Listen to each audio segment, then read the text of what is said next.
You know that? I don't know how to take this news. I did not know releasing that. this information for the first time. Happening now. Yeah. Full disclosure from Wolf Blitzer.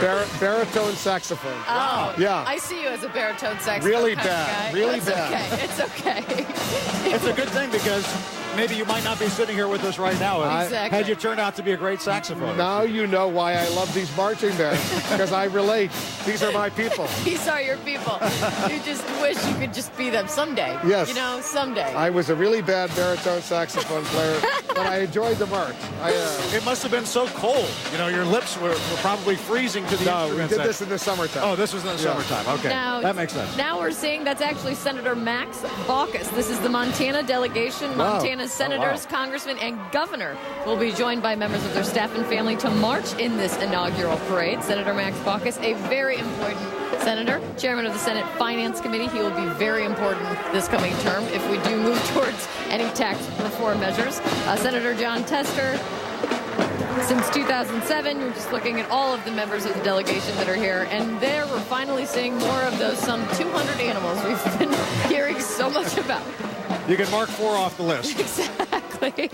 And Senator Tester's glad to be in this parade. He got reelected. So After a tough re-election battle, that's for sure. This is the Wind River Dancers, the Wind River Indian Reservation from Wyoming. They've come all the way from Wyoming. They're here to honor all of us with their performance. Look at that. Organizers are still, by the way, about $6,000 short of their scaled-down fundraising goal, but they're marching anyway, and they're doing an excellent job. Right now, I want to welcome our viewers in the United States and around the world. I'm Wolf Blitzer here in Washington, D.C. We're right across from the President of the United States on the reviewing stand. There it is, the reviewing stand on the north lawn of the White House. Kate Baldwin is here, Jim Acosta is here, and we're in the Situation Room, a special edition of the Situation Room, watching the Wind River Dancers from the Wind River Indian Reservation in Wyoming, performing for the President of the United States. He's still there. He's still in the reviewing stand. The First Lady, Sasha and Malia, they've gone inside. I suspect, Kate, they have to get ready for the balls for tonight. This is it's a very special day, obviously, but a very long day for the President and the First Lady. Up next, they'll need to get ready and head to the balls and greet all of their supporters. But as we see, up next here on our parade route are the Canine Companions for Independence out of Fauquier County, Virginia. A very special group. You wanted to see animals, you're seeing animals. There you go. I'm seeing some dogs. It's finally all happening for me. And these are very special animals. They help wounded veterans and other people with disabilities. It's a national nonprofit and something that we should definitely take a second to honor. Excellent work for them. Brian Todd is joining us right now. Brian, tell us where you are, because you had a unique opportunity today to see a side of this inauguration that a lot of folks don't often see. Where you are, because you had a unique opportunity. We did, Wolf. I'm down here in the mall right now, which is where we were earlier today. We were packed in tight with hundreds of thousands of people. The atmosphere was completely electric. It was really great to be among so many people. You really couldn't move there in a lot of places because it was a lot, let's just say, a lot more dense than this crowd behind us here. And a lot of people here had to endure hardship just to get here on the mall. They had to come a long way to get here. One of them, an incredible story, 85-year-old Juanita Smith. She came here from Florida City, Florida, her first ever inauguration. She brought her grandchildren here. She had a terrific time, but she was visibly overcome with emotion when she saw President Obama getting introduced, and she spoke to us just a couple of seconds after that. I feel just like crying and saying, it's great to be in America, and I'm glad to be here. She was glad to be here. A lot of people we saw, as we said, endured a lot of hardship. We saw people in wheelchairs who had said they've been waiting there since 5 o'clock in the morning. People who had, one lady had actually torn a meniscus in her left knee over the weekend, but walked the whole route on crutches. An incredible story. People are just, charged. They'll do anything to get here. There you see Juanita kind of overcome with emotion as she saw the president being introduced there. And a lot of the crowd here, some of the crowd is still behind me. And did you guys have a good time today? Did you have a good time today? All right. These are the people who are just taking in the moment, Wolf. A lot of people want to linger here and just soak it all up, as you know. Brian, are they beginning to open up the city over there where you are, or is it still pretty much clogged up?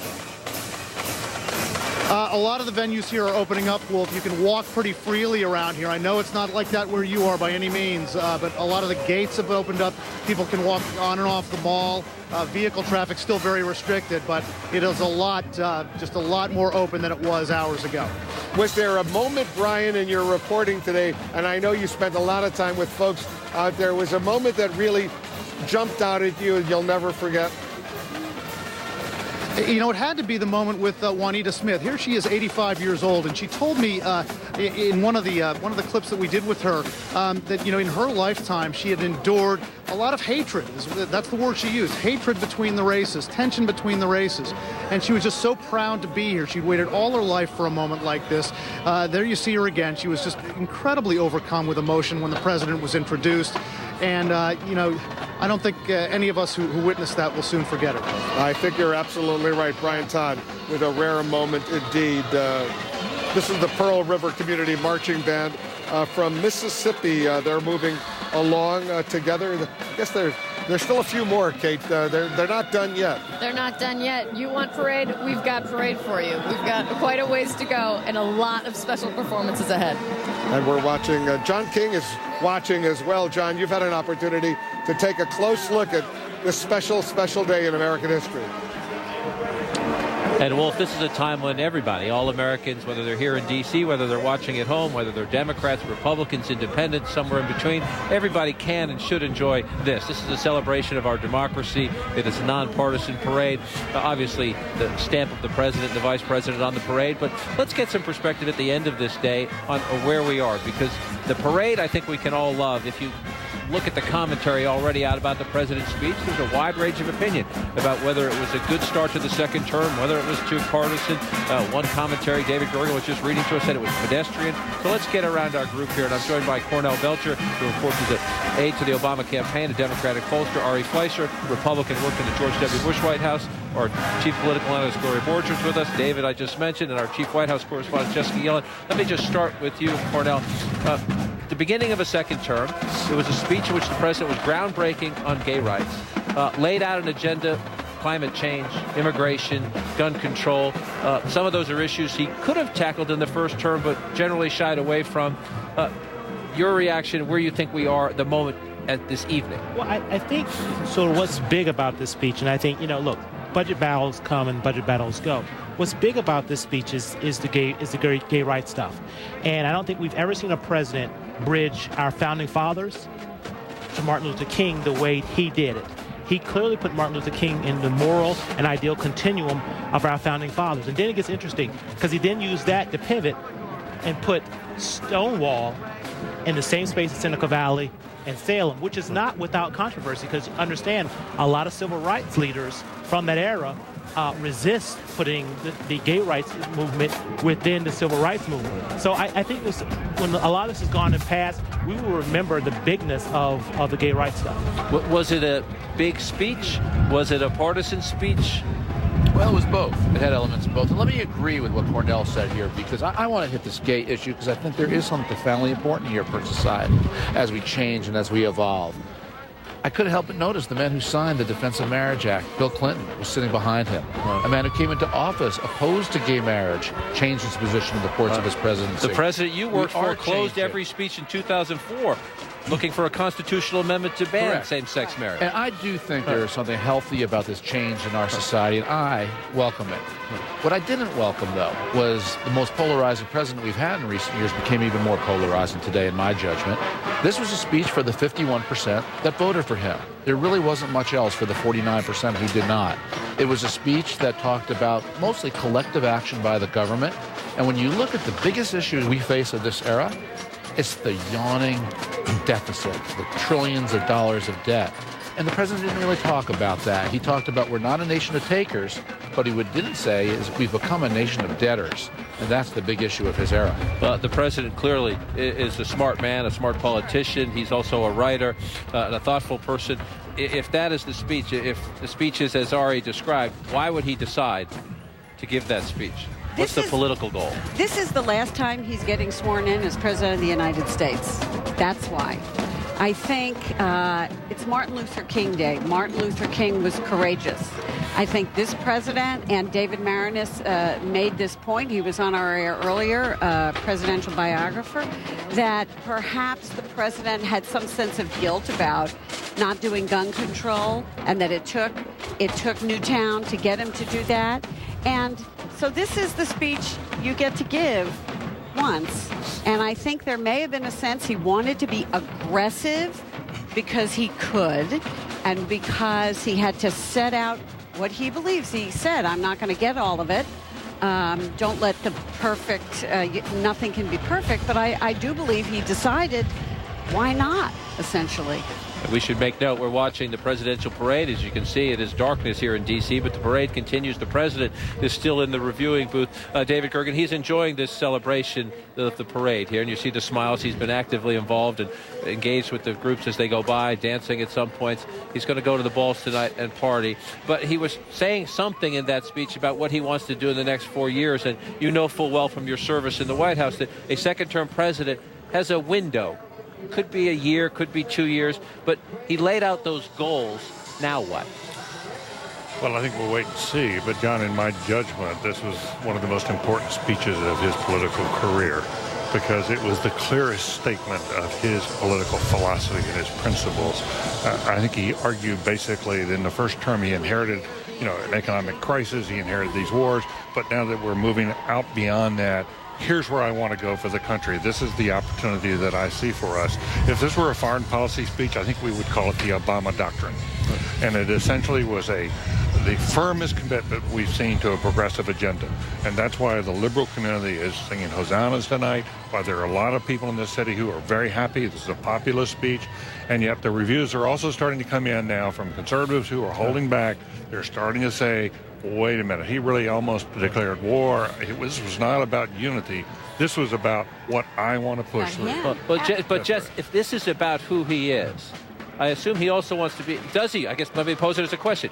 Is it more important to be successful or to lay out those principles and fight for them, in the sense that whether we're talking about gun control, immigration, perhaps there'll be some common ground. He wouldn't get everything he wants. Gay rights. He is picking some fights with the conservative Republicans who still control the House. He wants to succeed. I think this was an action speech, and what he was doing was building on what David was saying. He was calling on his supporters to, what we've heard, lobby Congress from the outside, and picking up on what we were talking about earlier with this message about equality and the gay rights movement. That is his legacy to date. He has done more than any other president on gay rights.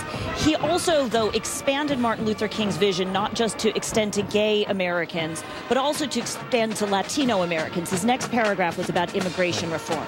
So we could read into that his next message is to fight for a broad effort on immigration. Now, but the question is, will that succeed? And the problem, again, is where will he prioritize? Here's where Republicans are going to still criticize, because this speech was very eloquent and good for the slices that make up America.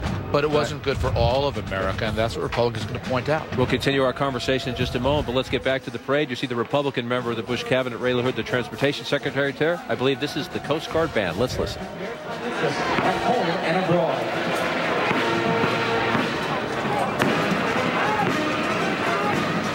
Also representing the Coast Guard and the Department of Homeland Security is the Coast Guard Band. This is the Coast Guard Band. They've been honoring all branches of the U.S. military. Earlier, the Army, the Navy, the Air Force, the Marine Corps, now the U.S. Coast Guard. And you see the Commandant of the Coast Guard there with the President of the United States. This is a nice tribute to the Coast Guard. They help us in so many ways, that a lot of people don't even appreciate, but they are there almost all of the time for us. They've done a remarkable job in all sorts of disasters, and we are so happy to be able to salute the United States Coast Guard for the terrific work that they do. And you see the President saluting the Coast Guard as well with the Commandant of the Coast Guard. Let's take a quick break. Resume our special coverage right after this. The United States Coast Guard active duty component is commander of